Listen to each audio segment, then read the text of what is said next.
할렐루야. 오늘 성가대 찬양 참 잘했습니다. 박수 소리가 지난주보다 1.5배 컸습니다. 감사합니다. 우리 권정희 권사님이 안 계시잖아요. 일부 예배 드리고 수술 받으러 서울대학교 입원하러 가셨습니다.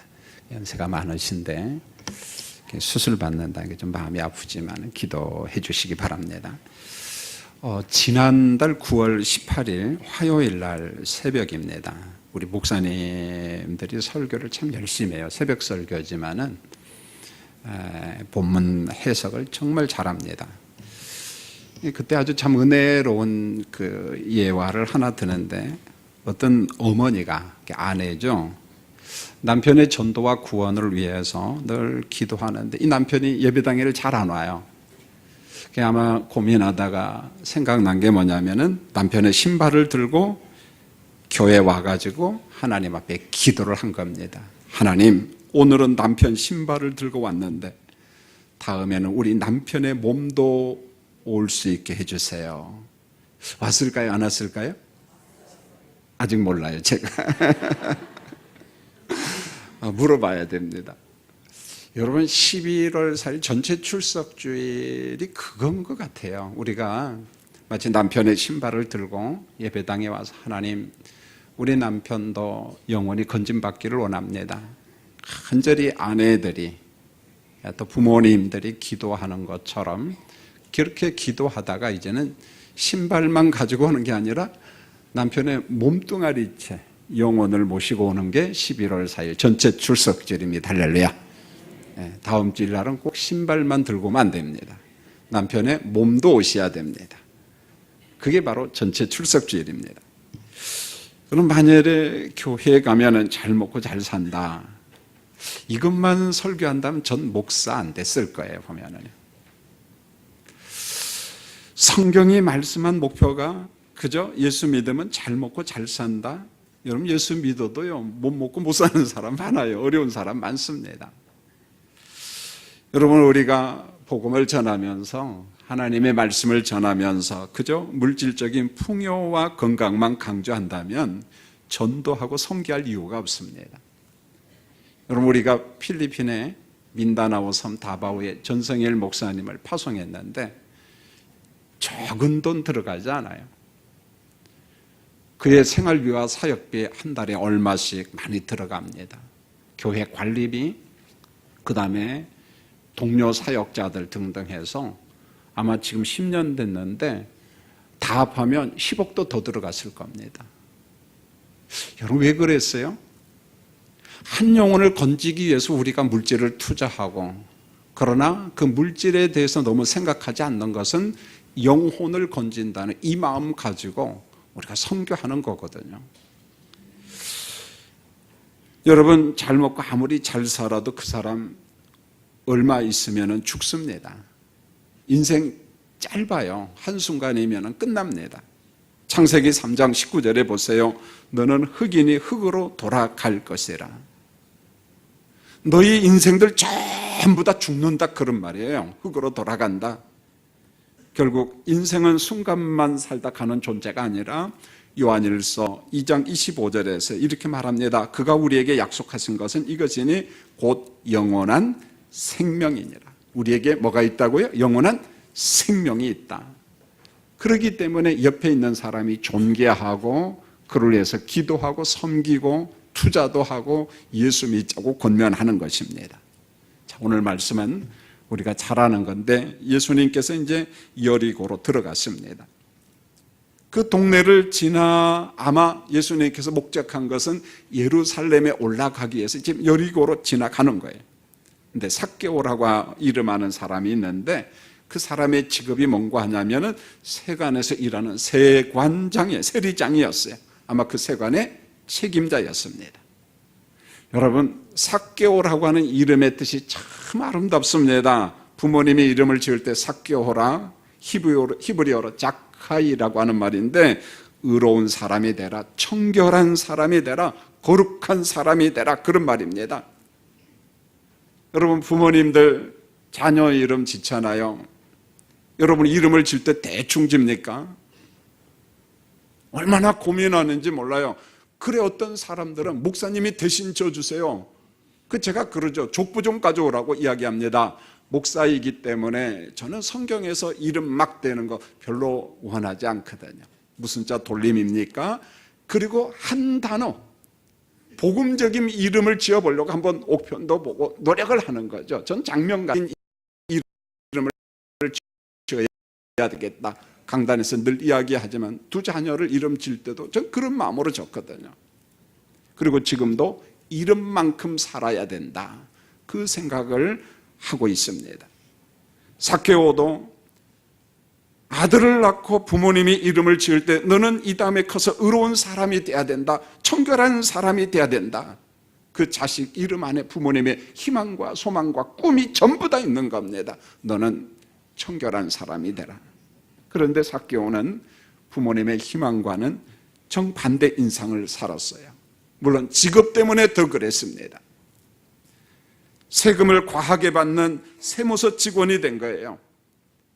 여러분, 특별히 오늘 등장하는 여리고 세관은요, 굉장히 중요한 위치에 있었습니다. 여리고에 가면 옆에가 요단강이 있고, 요단강 건너가면은 지금의 요르단과 그리고 좀 나서 사우디 아라비아 반도가 있고, 아라비아가 굉장히 넓게 광활하게 있습니다.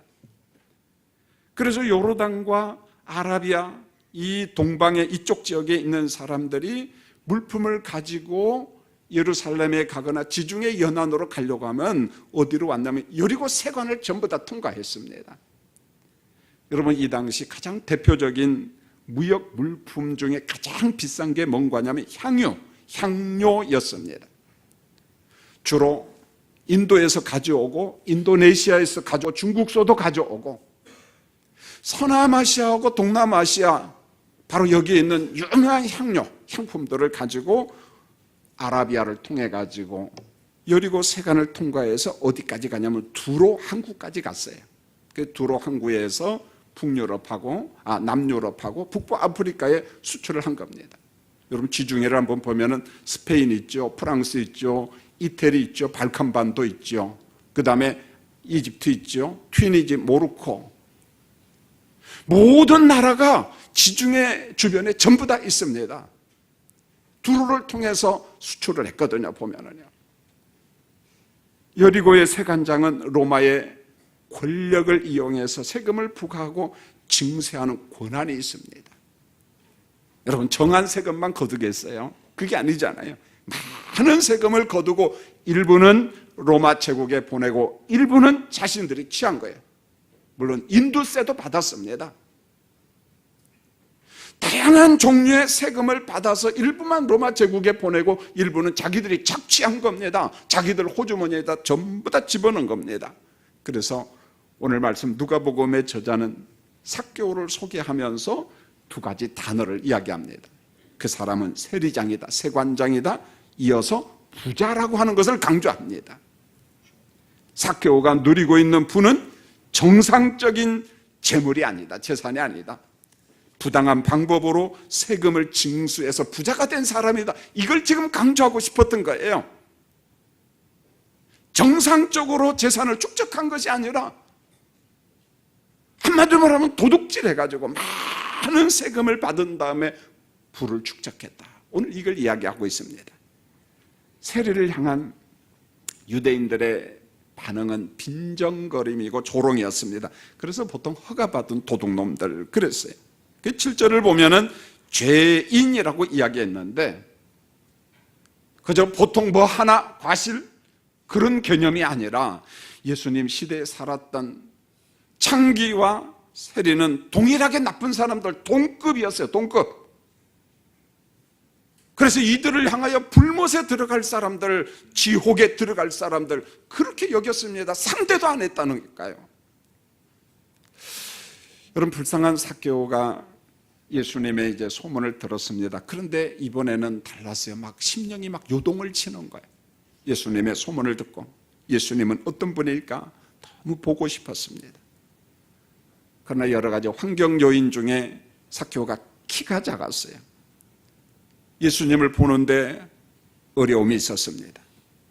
여러분, 삭개오에는 몇 가지 장벽이 있는데 그의 내면의 장벽은 뭐냐면은 사람들이 나를 싫어한다는 걸, 날 도둑놈으로 여긴다는 것, 그리고 신체적으로 작다라고 하는 갈등이 있었어요, 삭개오에게.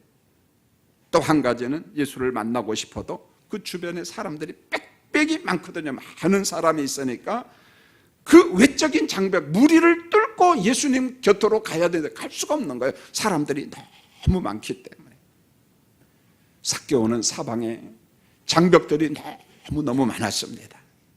설교를 준비하면서 과연 인생에 장벽 없는 사람이 얼마나 있을까? 아마 우리 교인들도 그런 사람 없을 것 같아요.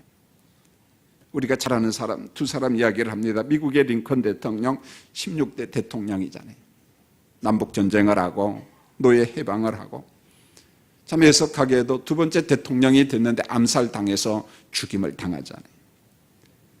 여러분, 이 사람은 너무 가난했기 때문에 공부할 환경이 아니었습니다.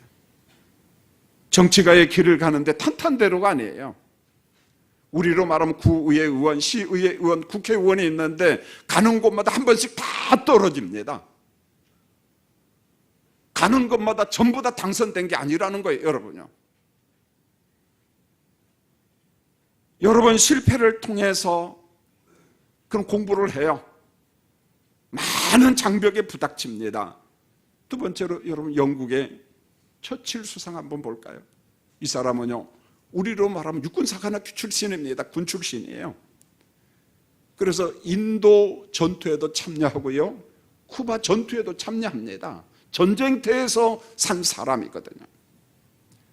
이 사람도 정치의 꿈을 가지고 우리로 말하면 구의 의원, 시의원, 하원 뭐 이런 데 출마했지만 몇 번 떨어집니다. 포기하지 않죠. 낙선이라고 하는 아픔과 장벽이 있었지만은 이 사람들은 실패를 딛고 일어나요. 장벽을 뛰어넘습니다. 결국 실패를 통해서 경험을 하게 되고 공부를 하게 되고 정치가 뭔지를 깨닫게 되죠. 그래 나중에 정치 구단이 되는 겁니다. 좋은 일을 많이 하잖아요. 4절을 보세요. 삭개오는 자신의 키가 작다는 장벽, 무리들이 예수님을 막고 있다는 장벽, 사람들의 눈총의 장벽, 도둑놈이라고 비난받는 장벽, 온통 사방이 장벽투성입니다. 그런데 삭개오가 선택을 합니다. 내가 예수님을 보기 위해서 어떻게 할 것인가? 예수님이 어디로 지나간다는 이야기를 듣고 그 옆에 있는 돌 무화과 나무에 올라간다. 예수님이 이 길로 돌아간다는 걸 알고 있거든요, 보면은. 그래서 내가 예수님을 볼 수 있는 유일한 방법은 뭐냐? 이 많은 사람들 제쳐두고 돌무화과 나무에 올라가면 되는 것 아닌가? 여러분, 돌무화과 나무는요, 작은 나무가 아니에요. 저도 옛날에는 우리 성경이 뽕나무에 올라갔다 그랬거든요. 근데 어릴 때 제가 뽕나무를 보고 자랐잖아요. 아무리 커도 뽕나무는 그렇게 크지 않거든요. 근데 누에 키워본 사람은 잘 알잖아요. 깨끗한 잎을 갖다가 주고 그러다 보니까 그 뽕나무는 가지가 가늘거든요. 늘 생각이 들어요. 어떻게 저 뽕나무에 올라갔을까? 근데 나중에 번역을 바르게 했어요. 돌무화과 나무입니다. 여러분, 돌무화과 나무 제가 한번 구경시켜 줄 테니까 스크린 한번 잘 보세요. 여러분이 저를 성지순례 보내줬기 때문에 제가 사진 좀 찍어 온 게 있거든요. 자, 한번 방송실. 뽕나무입니까? 뭔 나무입니까? 굉장히 크죠? 큽니다. 자, 그 다음 사진이요. 크죠? 그 다음 사진이요. 얼마나 큽니까? 저 같은 사람 30명 올라가도요, 끄떡없습니다, 여러분요. 그 다음 사진이요. 저건 제가 딱 폼 잡고 찍은 겁니다. 여러분 보여드리려고. 그 다음 사진. 그 여리고 주변에 있는 들녘이에요, 들녘. 여리고 시내가 그렇게 크지 않습니다.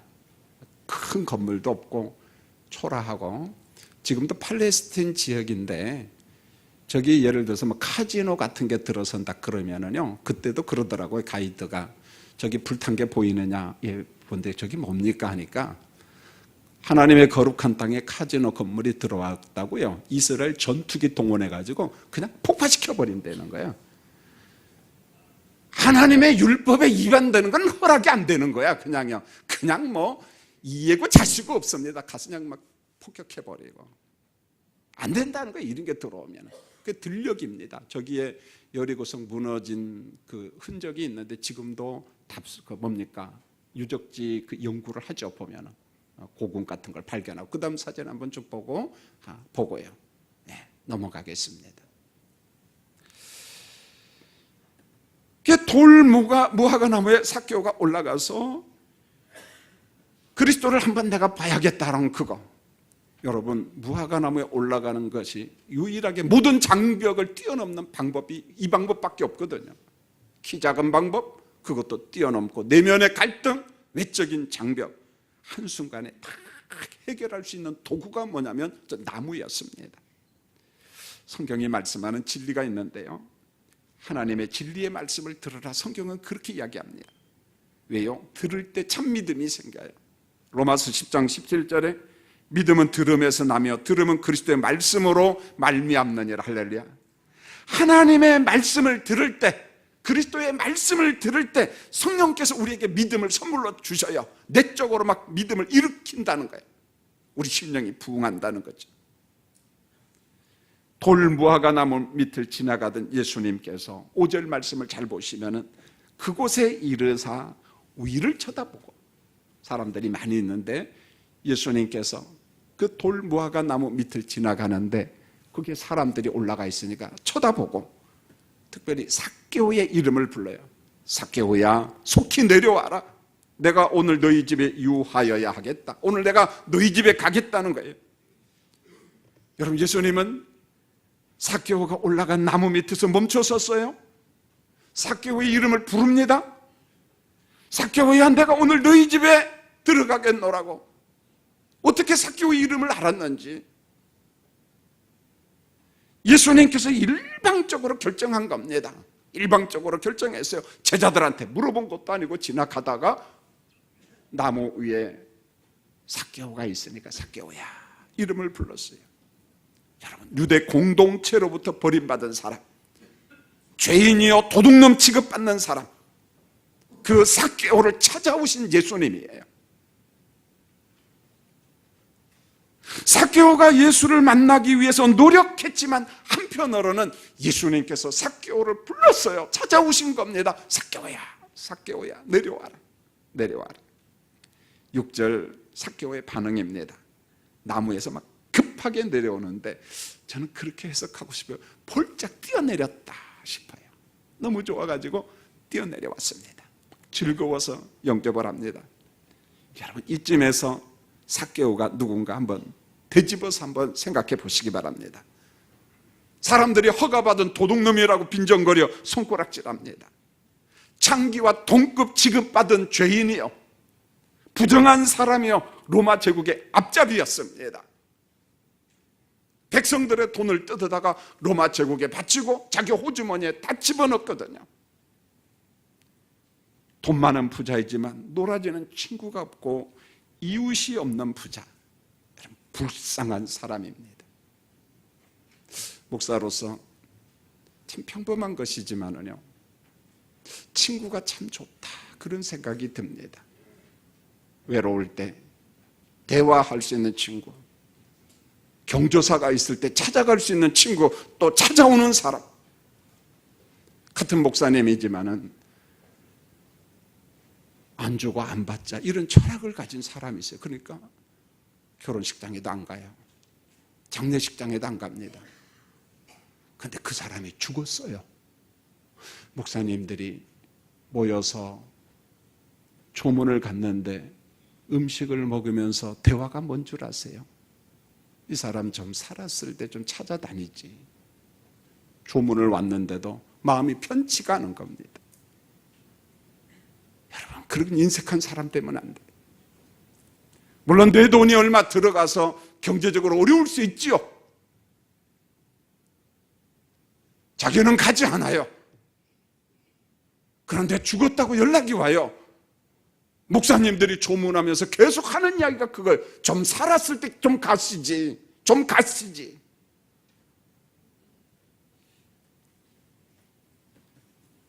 돈 많은 부자이지만 놀아주는 친구가 없고 이웃이 없는 자는 정말 불쌍한 사람입니다. 이런 삭개오인데 예수님께서 자기 이름을 불러줘요.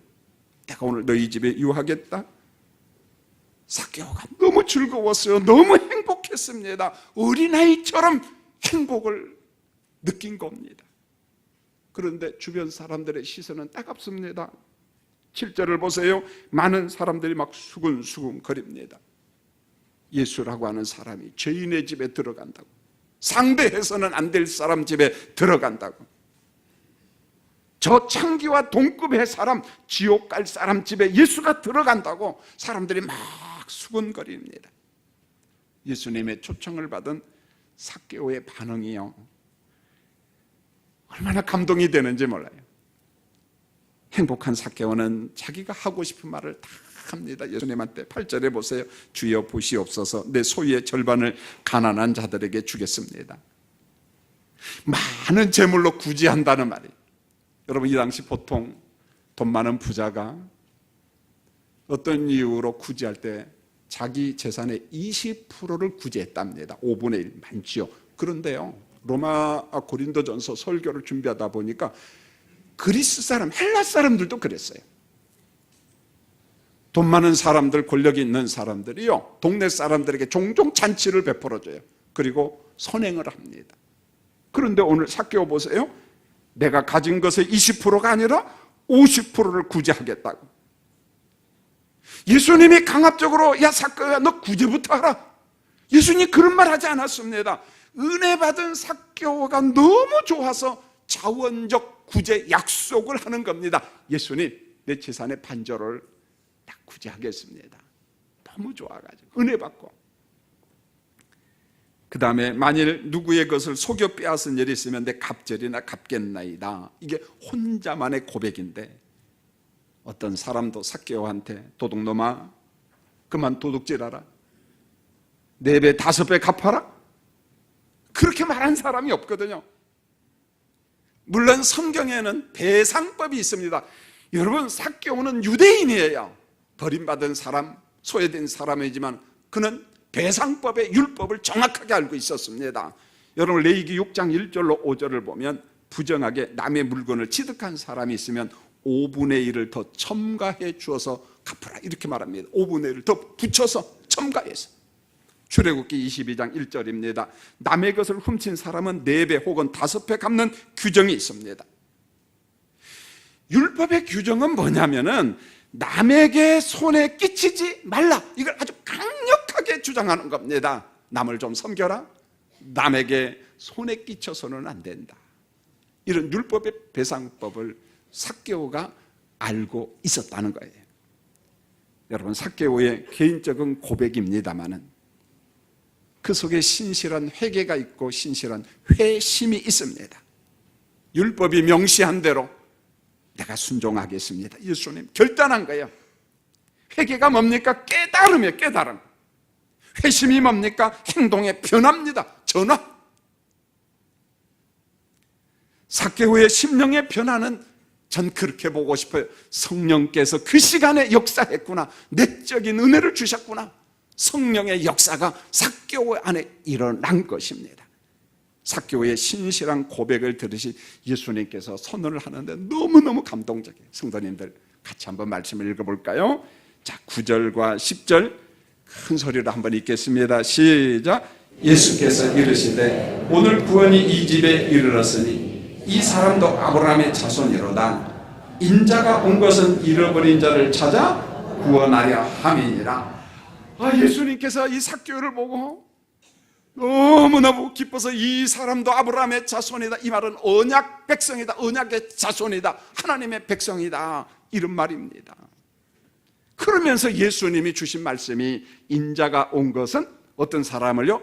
잃어버린 삭개오 당신 같은 사람을 내가 찾으러 왔노라, 이렇게 말합니다. 내가 삭개오 같은 사람을 찾으러 이 땅에 성육신했다. 율법 아래 오고 여자 아래 왔다. 여러분, 창세기 3장 15절에 원복음에 보면 여자의 후손으로 와서 사탄의 머리를 깨고 이렇게 말하잖아요. 그 여자의 후손으로 오신 예수 그리스도, 인자가 온 것은 잃어버린 삭개오 같은 사람을 찾아 구원하러 내가 여기에 왔노라. 예수님께서 삭개오 앞에서 그 이야기를 합니다. 삭개오야, 너도 아브라함의 자손이야. 너도 언약 백성이야. 너도 하나님의 자손이야. 예수님의 품으로 돌아온 삭개오는 본래가 유대인입니다. 율법의 사람입니다. 하나님의 의로운 자, 청결한 자로 살기로 다짐했던 사람입니다. 부모님의 희망이 그 이름 속에 있었어요. 그런데 율법 공동체 안에서 세무서 직원이 되다 보니까, 로마의 앞잡이가 되다 보니까 정결하게 살지 못했어요. 거룩하게 살지 못했어요. 도둑놈 소리 들었어요. 죄인이었습니다. 삭개오는 자기 이름만큼 살지를 못했어요. 이런 삭개오가 예수님의 소문을 듣고 예수님의 품으로 돌아온 것입니다. 그리고 회개했어요. 회심했어요. 돌아섰습니다. 내가 율법대로 살겠습니다. 배상을 하겠습니다. 삭개오는 아브라함처럼 의롭다 여김을 받은 사람이 된 겁니다. 하나님의 은혜를 받았어요. 자, 성도님들, 저를 한번 볼까요? 11월 4일 날은 신발만 가지고 온다. 사람 몸을 모시고 온다. 몸을 모시고 와야 돼요. 신발 그만 가져오세요, 여러분요. 내 남편의 몸, 우리 부모님의 몸, 내 자녀의 몸, 장기 결석한 사람도 있잖아요. 이런 저런 사람의 몸, 그들이 여러분 옆에서 하나님의 말씀을 듣고 예배 중에 삭개오가 만난 그리스도를 만나고 성령의 내적인 은혜가 그 사람에게 임하도록 여러분 기도해 주시기를 원합니다. 믿음은 바라는 것들의 실상이요, 이렇게 말했어요. 물론 여기서 말씀한 바라는 것의 문자적인 의미는 내 소원, 내 의지, 그게 아닙니다. 원래는요, 하나님의 뜻, 하나님의 약속, 하나님의 언약, 하나님의 말씀, 믿음으로 하나님의 말씀을 바랄 때에 그 말씀이 실체로 실상으로 나타난다, 그런 말입니다. 그런데 한편으로 빌립보서 말씀을 보면은요, 하나님께서는 우리 마음에 소원을 주셔요. 누군가를 전도하고, 누군가를 위해서 기도하고, 누군가를 섬기고 싶은 마음을 주셔요. 그렇게 기도하세요. 믿음으로. 11월 4일 내 앞에 앉은 사람이 예수 믿고 삭개오처럼 의롭다 여김을 받는 백성이 되게 해주시라고 한 주간 기도해 주시길 원합니다. 그래서 내일부터 5일간 기도할 겁니다. 다른 기도 하지 마시고 입시생 부모님들, 자녀들, 손자들을 위해서 기도하고, 그 다음에 내가 인도할 사람을 위해서 기도하고, 하나님을 간절히 굳고 구하고 찾는 우리 교인들이 되시기를 예수님의 이름으로 축원드립니다. 기도하겠습니다. 여러분, 우리가 한 1, 2분 동안 반주자 반주 부탁합니다. 다른 사람 말고요, 내가 인도할 사람, 그의 영혼이 예수 믿게 해주시고 내 옆에서 은혜 받게 해주시라고, 이번 기회에 하나님을 경험하고 싶습니다. 성령을 경험하고 싶습니다. 그렇게 한번 간절히 소리내어서 기도하겠습니다. 한번 우리 입술을 열어서 내가 인도할 사람 이름을 불러가면서 한번 기도하겠습니다. 하나님 우리 아버지, 고맙고 감사합니다. 여러분 입술을 열어서 믿음으로 한번 기도하시죠. 지금 이 시간은 속으로 기도하지 말고 한번 고백했으면 좋겠습니다. 전능하신 아버지 하나님 고맙습니다. 11월 4일 1800명이 모여서 하나님을 예배하고자 합니다. 설레이는 마음으로 기도합니다. 우리가 작정한 사람 성령의 그 마음을 움직여 주시고 주의 전으로 인도하시고 예수 복음 듣고 예수가 나의 구주 되심을 고백할 수 있는 귀한 은총의 시간을 허락하여 주시옵소서. 우리 김영수 선생님 부부도 주님 전으로 인도하시고 구원의 확신을 갖게 하시고 천국을 소유하도록 도와주시옵소서. 이 일로 인하여 근심하거나 염려하지 않게 하시고 성령의 일하심을 경험하는 우리 교인들 되도록 도와주시고 우리 교회를 통해서 하나님의 나라가 확장되게 해 주시옵소서. 예수님의 이름으로 기도합니다. 아멘. 하나님 우리 아버지 감사합니다. 불쌍한 사람 취급받고 소외된 인생을 살았던 삭개오도 예수님의 사랑받고 의롭다 여김을 받고 아브라함의 자손 언약 백성이 되었음을 확인받았습니다. 자, 이제까지는 기도만 했습니다. 우리 부모님을 위하여, 자녀를 위하여, 장기결석자를 위하여. 이제는 그 기도가 열매 맺는 기적이 일어나게 하여 주시옵소서. 우리 옆에 함께 와서 예배 드리기를 원하며 말씀을 들을 때 성령의 내적인 역사가 일어나게 하여 주시옵소서. 예수님의 품을 떠나지 않는 기적이 일어나기를 원합니다. 하나님, 우리 성도들 마음속에는 염려와 근심 다 거두어 주시고 주님이 일하심을 확신하게 하여 주시옵소서. 믿음은 바라는 것들의 실상이라고 말씀하셨사오니 하나님, 믿는 자에게 능력으로 역사해 주시옵소서. 예수님의 이름으로 기도합니다.